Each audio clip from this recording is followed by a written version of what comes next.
여러분 안녕하십니까. 내란은 아직 끝나지 않았다는 게 맞는 것 같습니다. 윤석열 대통령과 함께 내란을 주도한 혐의로 구속된 김용현 전 국방부 장관이 옥중 편지로 망언을 쏟아냈습니다. 김 전 장관은 3.1절 탄핵 반대 집회에서 공개된 편지를 통해 헌법재판관 3명을 지목하며 처단하라는 망발을 늘어놓았습니다. 내란으로 심판을 받아야 할 자가 오히려 헌법재판관들을 향해 좌표를 찍은 겁니다. 더 참담한 건 여기에 많은 여당 정치인들이 집결해 힘을 보탰다는 사실입니다. 오늘 뉴스데스크는 민주주의를 정면으로 부정하는 극우 세력과 여기에 기댄 여당 정치인들의 민낯을 해부하겠습니다. 먼저 김용현 전 장관의 옥중 편지를 이덕영 기자가 보도합니다. 김용현 전 국방부 장관의 변호인이 어제 공개한 김 전 장관의 서신입니다. 김 전 장관은 직접 손으로 쓴 편지에서 야당의 줄탄핵과 입법 폭거, 정부 예산 삭감, 그리고 부정선거 때문에 비상계엄을 선포했다는 기존의 주장을 반복했습니다. 3.1절 서신이란 제목의 자필로 적은 편지의 마지막 부분, 국민에게 알린다며 3가지 사항을 적었는데 탄핵 각하와 탄핵 소추안 재의결과 함께 3번째 항에 문영배, 이미선, 정계선, 헌법재판관 3명의 이름을 적시한 뒤 처단하라고 적었습니다. 마지막엔 날짜를 쓰고 본인 서명까지 했습니다. 서울 광화문 일대에서 열린 정광훈 목사 주최의 윤석열 대통령 탄핵 반대 집회에서 김 전 장관의 변호인은 이 편지를 들고 연단 위에 올랐습니다. 편지를 흔들며 집회 참가자들에게 헌법재판관을 처단하자고 목소리를 높였습니다. 장관이 적어주신 구호를 제가 읽고 외치겠습니다. 함께 따라해 주십시오. 불법 탄핵 재판을 주도한 문영배, 이미선이, 정계선이를 즉각 처단하자! 처단하자! 탄핵 심판을 맡은 헌법재판관 8명 가운데 문재인 전 대통령이나 더불어민주당이 지명했던 재판관 3사람만 찍어 척결 대상으로 언급한 겁니다. 김 전 장관은 앞서 본인이 작성했다고 주장하는 계엄 포고령에도 의료 현장을 이탈한 의료인이 48시간 내 복귀하지 않으면 계엄법에 의해 처단한다는 표현을 썼습니다. 12월 1일 또는 2일 밤에 우리 장관께서 제 관저에 그걸 가지고 오신 거로 기억이 됩니다. 전공이 이걸 제가 왜 집어넣냐 웃으면서 그냥 놔뒀는데 그 상황은 기억하고 계십니까? 기억합니다. 지금 말씀하시니까 기억납니다. 민주당은 김 전 장관의 옥중 편지가 헌정 질서와 민주주의를 붕괴시키려는 선동이라며 내란 세력의 민낯이라고 비판했습니다. MBC 뉴스 이덕영입니다. 어제 3.1절 탄핵 반대 집회에선 차마 그대로 소개하기 어려울 정도의 발언들이 쏟아졌습니다. 헌법재판관의 이름을 호명하며 발부라고 연호하거나 입에 담기도 힘든 욕설을 내뱉기도 했는데요. 심지어 여성 재판관을 비하하고 성소수자에 빗대 조롱하는 표현까지 나왔습니다. 우리 사회의 수준이 정녕 이 정도란 말입니까? 공태훈 기자가 보도합니다. 문영배 구속! 밟아! 언제 해체! 밟아! 윤석열 대통령 지지자들은 이른바 밟아송이라며 헌법재판관 이름을 하나하나 언급하며 위협했습니다. 밟아송을 하겠습니다! 문영배를 밟아! 밟아! 이미선을 밟아! 헌재를 밟아! 탄핵 반대 집회를 주최한 정광훈 목사는 대놓고 탄핵 심판 중인 헌법재판소를 부정했습니다. 지금 헌법재판소 장난치고 있는데 8명의 재판관들이 헌법재판소를 지금부터 해체하겠습니다. 목사라며 연단에 나서서는 헌법재판관들을 향해 거친 욕설과 협박을 퍼부었습니다. 문영배, 정계선, 이미선, 야 이 X야! 당장 멈춰라! 너희가 대통령을 탄핵하려고 한다면은 문영배, 이 X야! 넌 나한테 죽어! 서부지법 폭동과 관련해 내란 선동 혐의로 입건된 정광훈 목사가 주최한 집회에서 이번엔 탄핵 심판 선고를 앞두고 헌법재판관을 대상으로 공격적 선동이 이어지고 있는 겁니다. 여성 재판관을 향해선 원색적인 비난도 나왔습니다. 그런데 이미선한테 이래. 아, 이미선이 여자 아니여? 여자한테는 뭐라고 해야 돼? 시작. 동성애를 넣어놔. 왜 그러는 거야?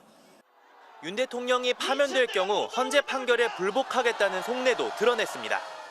헌법 정신에 반하는 판결을 내놓는다면 우리 강화문 애국 세력은 헌재를 흔적도 없이 역사 속으로 사라지게 만들 것이다. 윤 대통령 지지자들은 부정선거론을 내세워 헌법기관인 선관위를 해체하라고 주장했고 근거 없는 혐중 발언도 이어갔습니다. MBC 뉴스 공태현입니다. 더 참담한 건 이렇게 대놓고 민주주의를 부정하는 극우 세력을 여당인 국민의힘이 두둔하거나 더 부추기고 있다는 겁니다. 국민의힘 서천호 의원은 집회 연단에 나와 공수처와 선관위, 헌법재판소를 모두 때려 부수자고 선동했는데요. 홍준표 대구시장은 극우 집회를 주도하고 있는 전광훈 씨에게 고맙다며 헌재 폐지까지 언급했습니다. 김정우 기자가 보도합니다. 탄핵 반대 집회 무대에 선 국민의힘 현역 의원이 갑자기 국가기관을 때려 부수자며 선동에 나섭니다. 공수처, 선관위, 헌법재판소 불법과 파행을 제기하고 있습니다. 이 모두 때려 부수셔야 됩니다. 부수자! 헌법재판소를 때려 부수자고 한 의원은 박근혜 정부에서 국가정보원 제2차장을 지낸 서천호 의원, 국정원 댓글 조작 사건으로 징역 2년 6개월 실형을, 최동욱 전 검찰총장 사찰 사건으로 징역 1년형을, 한진중공업 해고노동자 희망버스 관련 여론조작으로 징역 6개월형을 선고받은 인물입니다. 서 의원은 윤석열 정부 들어서만 2번이나 특별사면을 받았는데 작년 설 특사 발표 직후 곧바로 총선 출마를 선언해 당내에서도 약속 사면 논란이 불거지기도 했습니다. 국민의힘 현역 의원이 직접 헌법기관을 부수자고 나선 데 이어 홍준표 대구시장은 헌재 폐지론까지 들고 나왔습니다. 박근혜 대통령 파면 때처럼 엉터리 재판을 한다면 헌법재판소를 폐지하고 대법원에 헌법재판부를 두면 된다는 겁니다. 홍 시장은 극우 집회의 중심에 서 있는 전광훈 목사에겐 고맙다고 했습니다. 전광훈 목사나 전한길이 난 그 사람 참 고맙다고 봐요. 네. 네? 그 사람들 우리 대신해서 아스팔트 투쟁을 해주잖아요. 네. 야권에선 비판이 잇따랐습니다. 민주당은 국민의힘이 극우 정당임을 자처하면서 폭력적인 헌법 불복종을 선동하고 있다며 서천호 의원의 제명을 요구했습니다. 국민의힘은 나라가 어찌 되든 상관없이 윤석열만 지키면 만사 형통이라는 뜻입니까? 극우의 미몽에 빠져 정신이 나가도 한참 나갔습니다. 조국혁신당도 국가와 국민은 아랑곳하지 않고 아스팔트 극우만 보고 정치하겠다는 선언과 다름없다고 목소리를 보탰습니다. MBC 뉴스 김정우입니다. 국민의힘에선 마은혁 헌법재판관 후보자를 임명해야 한다는 헌재 결정에도 불구하고 임명하지 말라며 단식 농성을 하는 의원까지 나왔습니다. 국회의원이 국가 최고 헌법기관의 결정을 따르지 말라고 단식하는 최초의 사례가 아닐까요? 앞으로 마 후보자 임명 여부에 따라 탄핵 심판은 어떻게 될지 김상훈 기자가 분석했습니다. 국회가 선출한 헌법재판관 후보자를 임명해야 한다는 헌법재판소 결정이 나온 지 나흘째. 최상목 대통령 권한대행은 아직 마은혁 후보자를 재판관으로 임명하지 않고 있습니다. 국민의힘은 여야 합의 없이 임명해선 안 된다며 한 의원이 단식 농성에 들어간 반면 민주당은 헌재 결정에 따라야 한다며 연일 최대행을 압박하고 있습니다. 여야 공방에도 헌재 재판관들은 휴일에도 윤석열 대통령 탄핵 심판 기록 검토 등을 이어가고 있는 걸로 전해졌습니다. 마 후보자 임명이라는 변수는 있지만 선고 일정에 큰 영향은 없을 걸로 보입니다. 우선 지금의 8인 체제로 결론을 낼 가능성이 현재로서는 가장 높습니다. 최대행이 마 후보자를 임명해 9인 체제가 돼도 재판부가 그동안 심리에 관여하지 않은 마 후보자를 제외하기로 결정하면 기존 8명이 평의와 평결을 진행할 수 있습니다. 유일한 변수는 9인 체제가 된 헌재가 마 후보자를 평의에 포함시키는 경우였습니다. 당초 이런 경우 지난 11차례 변론 녹음을 심판정에서 다시 들어야 해 선고 지연은 불가피했습니다. 그런데 대법원이 최근 관보에 게재한 형사재판 갱신 간소화 규칙 개정으로 이 변수도 사실상 사라지게 됐습니다. 개정된 형사소송규칙 144조에 따르면 재판부가 달라지더라도 녹음 파일을 모두 듣지 않고 녹취서를 열람하는 등의 방식으로 공판을 갱신할 수 있게 된 겁니다. 탄핵 심판은 형사소송법을 준용하기 때문에 마 후보자 임명과 무관하게 윤 대통령 탄핵 선고는 지연되지 않는 길이 열린 셈입니다. 다만 개정안은 윤 대통령 탄핵 심판만을 위해 개정된 건 아닙니다. 재판부 변경에 따른 형사재판 갱신 절차가 오래 걸린다는 비판에 따른 것으로 대장동, 백현동 사건 등 여러 재판이 진행 중인 민주당 이재명 대표 재판 등에도 동일하게 적용될 전망입니다. MBC 뉴스 김상훈입니다. 이어서 김건희 여사의 공천 개입 의혹 속보입니다. 지난 2022년 국회의원 재보궐선거 전 명태균 씨가 김건희 여사에게 보낸 걸로 보이는 문자 메시지가 추가로 공개됐는데요. 명 씨가 김 여사에게 공천을 해주면 사모님의 충복이 되겠다고 메시지를 보낸 뒤 김영선 전 의원의 공천이 일사천리로 진행됐을 가능성이 제기되고 있습니다. 조희원 기자가 보도합니다. 2022년 3월 말 박완수 의원의 경남지사 출마로 공석이 된 경남 창원읍창 지역구. 명태균 씨는 이 자리에 김영선 전 의원을 앉히기 위해 발빠르게 움직였습니다. 4월 2일 당시 당대표였던 이준석 의원이 상대 후보 잡는 수치만 나오면냐라고 하자 명 씨는 김 전 의원이 민주당 후보를 이기는 여론조사 결과를 5차례에 걸쳐 전달했습니다. 하지만 김영선 공천에 대한 확답은 듣지 못한 것으로 보입니다. 명 씨가 꺼내든 새 카드는 바로 김건희 여사. 공천관리위원회가 출범한 4월 28일 명 씨는 윤 대통령 측근 함성득 교수에게 김 여사에게 보낸 문자를 공유한 것으로 검찰은 파악했습니다. 명 씨는 사모님, 창원시 의창구 출마한 김영선 의원을 지켜달라면서 살려주시면 대통령님과 사모님의 충복이 되겠다고 노골적으로 공천을 요구했습니다. 공관위원장이 된 윤상현 의원에게 전화해 김영선 전략공천 주라고 해달라. 사모님 평생 은혜 갚으며 살겠다. 다급한 나머지 부담을 드려 죄송하다고도 했습니다. 명 씨는 추가로 보낸 문자 메시지에서 공관위원장으로 윤상현을 추천한 사람이 자신이라며 위원장에 앉자마자 윤 의원이 얼굴을 확 바꾸니 황망하다고 덧붙였습니다. 또 이준석 대표는 걱정 말라고 하지만 너무 불안하다. 저와 제 가족의 생사가 이번 일에 달려있다. 마지막 소원이니 부탁드린다며 메시지를 마무리했습니다. 해당 문자를 전달받은 함 교수는 알겠다며 윤상현에게 김영선 문제로 대표가 전화했다고 알려주기도 했습니다. 명 씨는 함 교수에게 전달한 이 메시지를 김 여사에게도 실제 보냈는지에 대해서는 검찰에 명확히 언급하지 않았습니다. 하지만 김 전 의원 공천은 이후 급물살을 타기 시작한 것으로 보입니다. 나흘 뒤. 오늘 여사님 전화 왔는데 네네. 내 고마움 때문에 네네. 김영선 걱정하지 말라고. 내가 고맙다고. 네네. 야, 자기 선물이래. 공천 발표 전날 통화도 같은 맥락이었습니다. 당선인이 지금 전화했는데 예. 하여튼 당선인 이름 팔지 말고 그냥 미리라고 했어요. 지금. 김 여사가 김 전 의원 공천에 개입한 것으로 보이는 정황이 속속 드러나면서 검찰의 김 여사 조사는 불가피할 전망입니다. MBC 뉴스 조희원입니다. 국민의힘 한동훈 전 대표가 당대표직 사퇴 77일 만에 첫 공개 행보에 나섰습니다. 제2연평해전을 다룬 연극을 보는 것으로 안보를 앞세우며 사실상 대권 행보에 나섰는데요. 친윤계에선 한동훈의 시간이 아니다, 헛된 꿈이다라며 비판의 목소리가 나왔습니다. 이문현 기자가 보도합니다. 국민의힘 한동훈 전 대표가 친한계 의원들과 함께 골목에 등장하자 지지자들이 환호합니다. 당대표직 사퇴 이후 77일 만에 재개한 한 전 대표의 첫 공식 일정은 제2연평해전을 다룬 소극장 연극 관람이었습니다.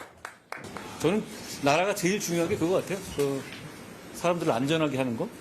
그러기 위해서는 제복 입은 분들을 예우해야 되고. 지난주 책 출간으로 사실상 대권 도전을 공식화한 한 전 대표는 첫 공개 행보로 안보를 택했습니다. 최근 본인을 둘러싼 극우 진영의 음모론을 염두에 둔 게 아니냐는 해석이 나오는데 실제 한 전 대표 측은 오늘 당 출입 기자들에게 공지 문자를 보내 한 전 대표가 친중 좌파라는 가짜 음모론이 난무했다며 가짜 뉴스와 음모론은 범죄 행위인 만큼 적극 대응하겠다고 밝혔습니다. 국민의힘 또 다른 대권 주자인 유승민 전 의원도 한 종편 뉴스에 출연하며 공개 행보를 이어갔습니다. 유 전 의원은 출마 여부는 탄핵 심판 결정 이후 밝히겠다면서도 자신만이 경제와 안보에서 준비된 지도자라고 강조했습니다.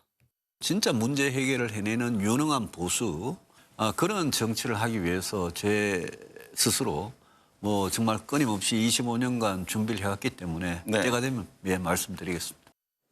조기 대선 언급을 금기시하고 있는 국민의힘 안에서는 잠룡들의 이딴 대권 행보를 두고 비판의 목소리가 나왔습니다. 친윤 중진 윤상현 의원은 지금은 한두 분의 시간이 아니다.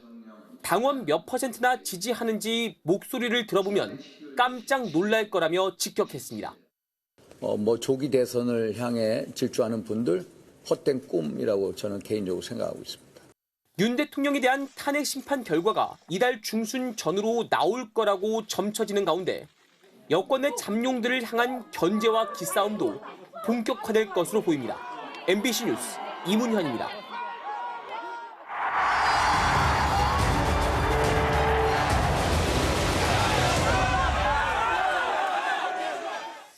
일제시대 일본 야마구치현의 한 해저광산에선 136명의 조선인 강제동원 노동자들이 한꺼번에 수몰돼 숨진 사건이 있었습니다.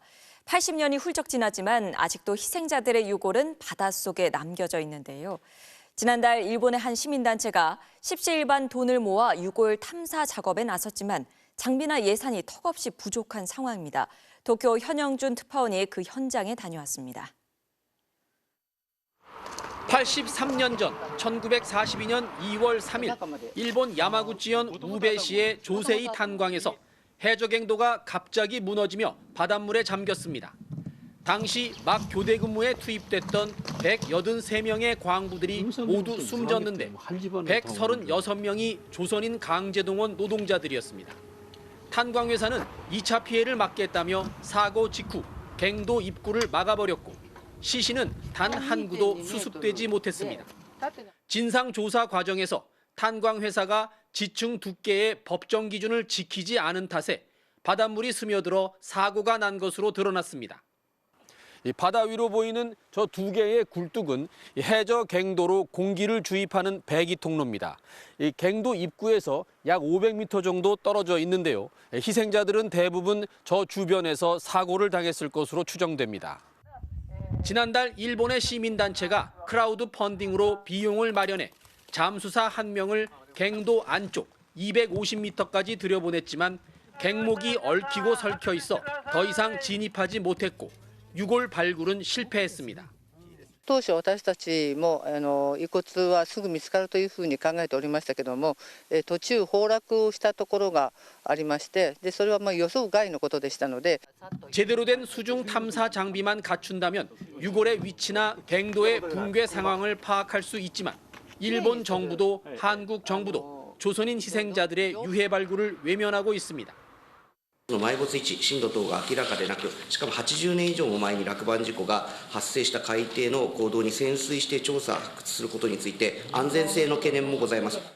사고가 난 지 83년, 나라를 되찾은 지 80년이 됐지만 고향을 떠나 참혹한 환경에서 강제 노역에 시달리다 희생된 136명의 조선인들은 아직 돌아오지 못하고 있습니다. 일본 야마구치현에서 MBC 뉴스 현영준입니다. 일제 강점기에 약탈당한 우리의 문화유산도 아직까지 해외를 떠돌고 있습니다. 특히 일본에 많은데 박물관이 아닌 미술 상점에서도 고려 청자를 찾을 수 있을 정도입니다. 문다영 기자가 일본에서 현장 취재했습니다. 고미술상이 모여있는 도쿄 교바시. 제일 유명한 가게 진열대엔 500년 된 중국 명나라 시대 도자기가 있습니다. 안으로 들어가 한국인이라 소개하자 한 점 보여준다고 하니까요. 가게 주인이 수장고에서 12세기 고려 청자라며 들고 나왔습니다. 은은한 빛깔의 연꽃무늬, 미술상은 집 몇 채 값이라 설명했습니다. 제일교포미술상 김강원 씨는 이 거리에서 한국의 유물들을 자주 만납니다. 조선 후기 사대부의 무덤에 함께 묻혔던 도자기는 이 근처 가게에서, 독립운동가 송진우의 아버지 송은의 친필연판은 이 근처 경매장에서 발견해 한국으로 돌려보냈습니다. 굉장히 잡다한 물건들 사이에 섞여 있었어요, 그거는. 봤을 때 이게 조선의 양식을 가지고 있는. 해외로 흩어진 우리 문화유산 24만여 점 중 44%는 일본의 기관이나 개인이 소유한 것으로 파악됩니다. 상당수 일제강점기에 약탈당한 걸로 추정되지만 돌려받는 건 현재 소유자의 선의에 기대야 해 가치가 높을수록 환수는 어려워집니다. やっぱり美術館、博物館、そして大学ですよね。だから個人は多分その後だと思います。もうちょっと時間かかると思いますね。でしかもなおかつやっぱり返したくないという人はいっぱいいるわけで。 지난달 27일 환수된 경복궁 선원전의 편액. 조선시대 어진을 모셨던 신성한 공간의 간판도 일본의 한 경매장에서 우연히 발견돼 100년 만에 돌아왔습니다. 경매장 한쪽 구석에 처박아 놨어요. 그래서 그 비창한 감도 있었고.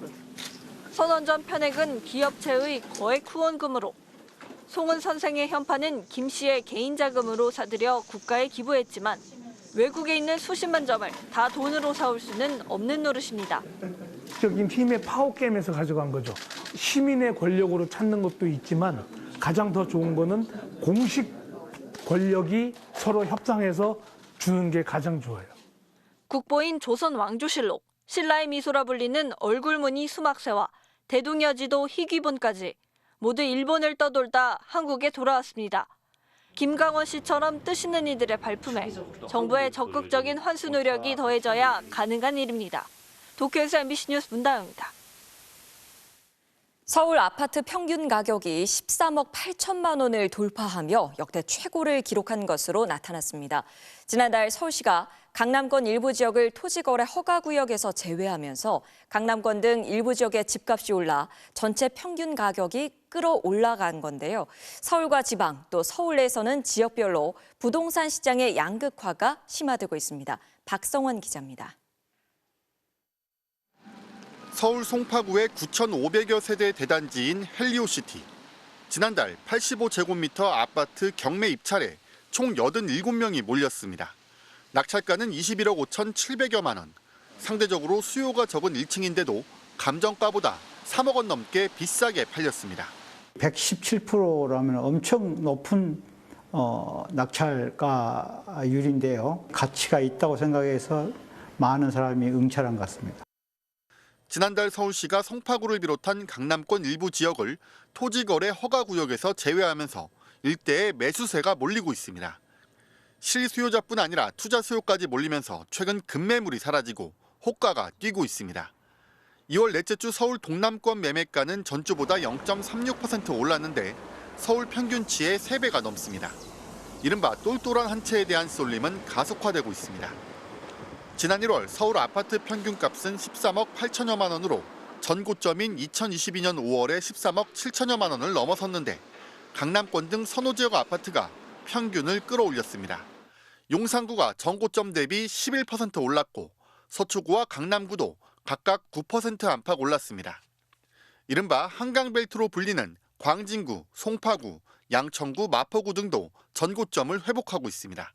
분양가라든지 건축비, 인건비 이런 부분들이 실물 자산 쪽에 반영되는 전월세 시장 쪽에서의 불안감들이 여전하다 보니까 선호 지역 중심으로 일단 회복이 되는 걸로. 반면 경기도 외곽이나 지방의 경우 다 짓고도 팔리지 않은 악성 미분양이 11년 3개월 만에 최대치를 기록하는 등 부동산 시장 양극화는 더욱 뚜렷해지고 있습니다. MBC 뉴스 박성원입니다. 공개 충돌로 끝난 미국 우크라이나 정상회담 뒤 백악관은 젤렌스키 대통령은 웃으며 서명만 했으면 됐다는 글을 공유하며 다시 한번 조롱했고 젤렌스키 대통령은 미국에 진심으로 감사하다며 사태 진화에 나섰습니다. 한편 유럽 정상들은 우크라이나 문제 해법을 논의할 예정입니다. 나세웅 뉴욕 특파원의 보도입니다. 고성과 손가락질로 끝난 정상회담. You're gambling with World War III. You're gambling with World War III. 하루 뒤 미국 백악관은 우크라이나 해법에 대한 지지가 계속 밀려든다며 이를 소개했습니다. 보도자료엔 젤렌스키는 그저 넥타이를 메고 웃으며 감사하다 말하고 서명했으면 됐다. 그는 전쟁의 현실을 깨닫길 거부한다는 모욕적인 메시지가 포함됐습니다. 그러나 대부분 언론은 초현실적인 하루였고 전례 없는 외교적 재앙이었다고 백악관의 대응을 문제 삼았고 공화당 내부에서도 동맹국을 멀리하고 푸틴을 끌어안았다는 비판이 나왔습니다. 젤렌스키 대통령은 SNS에 미국 국민들의 도움에 진심으로 감사하다. 미국과 강력한 관계를 맺길 원한다고 적으며 먼저 진화에 나섰습니다. 이후 영국 런던으로 출국했는데 영국은 4조 원 규모의 융자를 약속했습니다. You have full backing across the United Kingdom, and we stand with you, with Ukraine. 우크라이나 지지 의사를 밝힌 유럽 정상들은 현지 시간 2일 런던에 모여 대응 방향을 논의할 예정입니다. 미국과 우크라이나의 분열을 확인한 러시아는 반기는 분위기입니다. 미국이 발을 빼고 싶어하는 만큼 협상에서 더 많이 요구할 수 있다는 겁니다. 앞서 미국은 유엔에서도 러시아를 규탄하는 결의안에 반대표를 던지며 유럽 국가들과 선을 그었습니다. 빠른 종전이 무엇보다 중요하다는 미국의 태도에 유럽 국가들은 고심이 깊어지고 있습니다. 뉴욕에서 MBC 뉴스 나세웅입니다.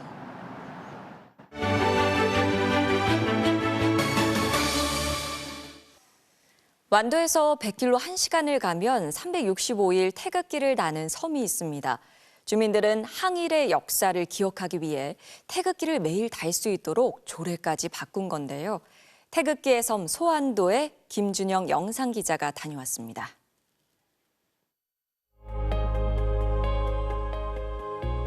한경부터 북천, 부산, 동네와 함께 항일운동의 성지입니다. 처음에 이제 부임의 원인 깊이를 알지 못했어요. 태극기 면장. 주민들과 대화를 통해서 지역을 알고 보니 독립운동을 위해서 엄청난 많은 분들이 희생을 하셨습니다. 온 마을에 365일 휘날리는 소환도의 태극기는 태극기 면장님의 제안에서 시작됐는데요. 식량을 수탈해가지고 일본으로 실어가기 위해서 그 등대를 우리 소환도 주민이 가서 파괴를 합니다. 약 800명의 불령성을 지정해가지고 그분들의 감독을 하게 됩니다. 이중으로 노을 만들어서 태극기를 간직했던 그만큼 소중하게 생각했던 것이 태극기였기 때문에 선열들의 숭고한 정신을 이어가기 위해서 추진했던 것입니다. 역사를 잊지 않겠다는 주민들의 마음이 모여 태극기 섬은 점점 완성되어 갔습니다. 바람이 많이 불어요. 찢어지는 것이 되게 많아요, 이게. 보기도 그렇고 그러니까 자주 교체를 하는 편이죠. 노령화도 많이 있기 때문에 합시온에 해서 하루씩 이렇게 작업을 합니다. 태극기를 교차하러 와가지고 인사드립니다. 나오시오. 그렇게 하면 당연하게 태극기 달기 운동을 시작한다니까 아주 잘한 것으로 생각하고 박수 갈채를 많이 보냈죠. 우리 사진을 찍자. 태극기 섬이 된 지 12년. 소환도 주민들에게 태극기는 어떤 의미일까요? 왜 유독 태극기가 많은 것 같아요? 소환도니까 독립운동가들이 생각나요. 태극기 없다면 그런 항일 뭐 성질하고 그런 것도 한번 해도 잊혀지지 않겠어요. 그러냐 태극기 때문에 그런 것도 더 느껴지고 그렇죠.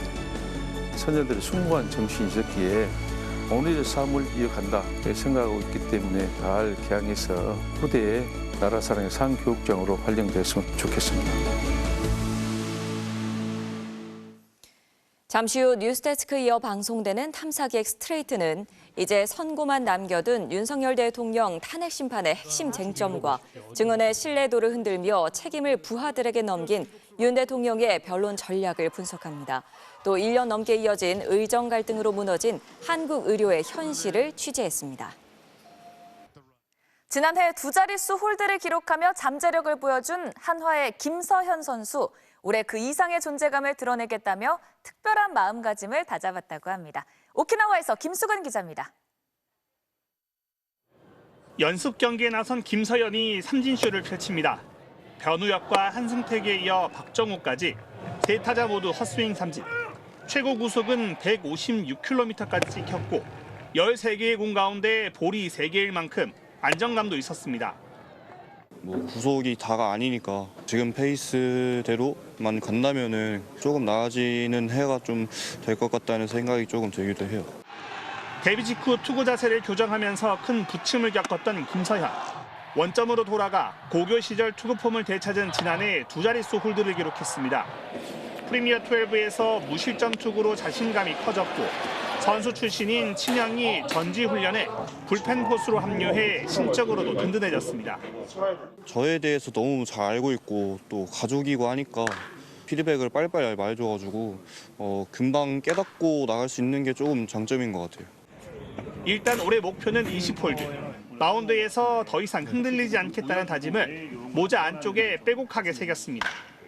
불광불급이라는 사자성어도 미쳐야 이제 성공에 도달할 수 있다. 안 좋아도 자신 있게 하라 이렇게 많이 말씀을 해주셔가지고. 긴 성장통을 이겨내고 김서현은 지난해 후반기 반등을 만들어냈습니다. 프로 3년 차인 올해는 확실한 필승조로 스스로의 가치를 입증하겠다는 각오입니다. 오키나와에서 MBC 뉴스 김수근입니다. 프로축구 대전의 승리를 이끈 주민규 선수의 극장 결승골입니다. 국가대표 공격수다운 환상적인 마무리였네요. 일요일 밤 스포츠 뉴스였습니다.